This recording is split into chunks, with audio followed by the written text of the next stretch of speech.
শিক্ষার্থীদের সুনাগরিক হিসেবে গড়ে তুলতে শিক্ষা প্রতিষ্ঠানগুলোর ভূমিকাই সবচেয়ে গুরুত্বপূর্ণ। কে এম আবুল হোসেন, নারায়ণগঞ্জ প্রতিনিধির ভিডিও চিত্র। শনিবার জেলা শিল্পকলা একাডেমি নারায়ণগঞ্জে অনুষ্ঠিত হল এক গুরুত্বপূর্ণ মতবিনিময় সভা।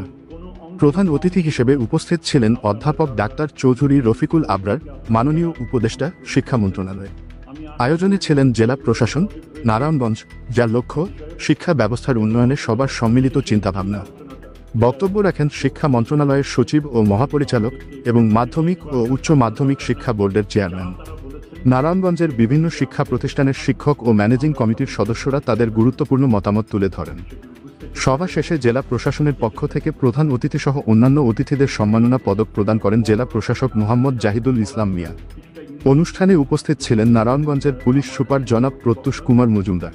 সবশেষে আমন্ত্রিত অতিথিদের জন্য আয়োজন করা হয় সৌজন্য মধ্যাহ্নভোজ।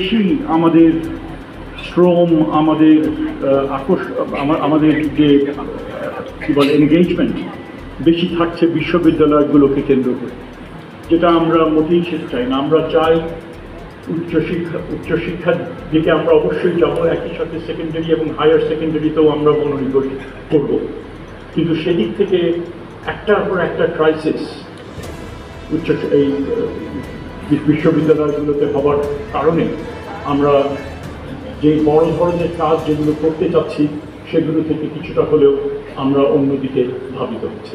কাজে সেই দিক থেকে আজকে যে এই সূত্রপাত যেটা এখানে হলো, আমাদের সেক্রেটারি সাহেব সেটা বলেছেন যে পরবর্তীকালে ধারাবাহিকভাবে আমরা বেশ কতগুলো আমরা ডিস্ট্রিক্টে আমরা যাব এবং সেখানে গিয়ে এই ধরনের যারা অংশীজন তাদের কাছ থেকে তাদের বক্তব্য আমরা শুনব, যে এবং সেভাবেই আমরা চেষ্টা করব যে আমাদের শিক্ষা ব্যবস্থাকে কিভাবে আমরা এগিয়ে নিয়ে যেতে পারি তার জন্য নীতি নির্ধারণ করা এবং কোনো কোনো ক্ষেত্রে আমাদের সরকারের মেয়াদকালীন সময়েই সেগুলোকে বাস্তবায়ন করা।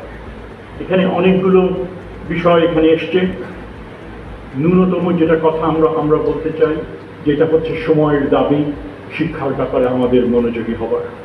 কারণ আমি গতবার শেষ যখন এসেছিলাম এই শহরে, সেটা হচ্ছিল 7 মার্ডার যেটা হয়েছিল, 7 যেটা শীতলক্ষার বা মেঘনার দিকে যে শরীরগুলো ভেসে উঠেছিল, সেই সময়টাতে বড় রকমের একটা আইনজীবীরা এখানে একটা অনুষ্ঠান করেছিলেন তার বিচার প্রাপ্তির জন্য, এবং চরম একটা শঙ্কার মধ্যে থেকেও আমরা ঢাকা থেকে অনেকেই আমরা এখানে এসেছিলাম যাতে তার বিচার সেটা করা হয়।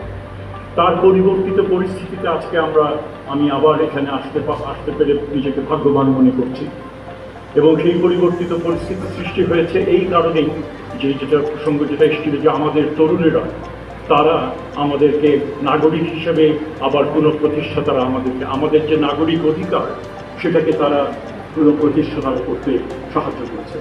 আমরা মোটামুটিভাবে সিদ্ধান্ত আমরা ধরে নিয়েছিলাম যে আমাদের জীবদ্দশাতে আমরা প্রজা হিসেবেই আমাদের মৃত্যু ঘটবে, কিন্তু আবার করে এই যে আমাদের নতুনভাবে আমাদের নাগরিক হিসেবে আমরা যে হয়েছে, এটাই এই প্রজন্মের কারণে সেটা হয়েছে, শ্রমজীবী মানুষের আন্দোলনের কারণে সেটা হয়েছে, এবং সেই কারণে আমরা দায়বদ্ধ আমরা যেন তাদের ভবিষ্যৎ আমরা যেন ঠিকভাবে এগিয়ে নিয়ে যেতে পারি এবং তার জন্য কিছুটা হলেও আমরা কাজ করে যেতে পারি। সেই দায়বদ্ধতা থেকেই আজকে এই আয়োজন, এবং আমরা আশা করি এতে নিয়ে ভবিষ্যতে আমরা পরিকল্পনাগুলো সুষ্ঠু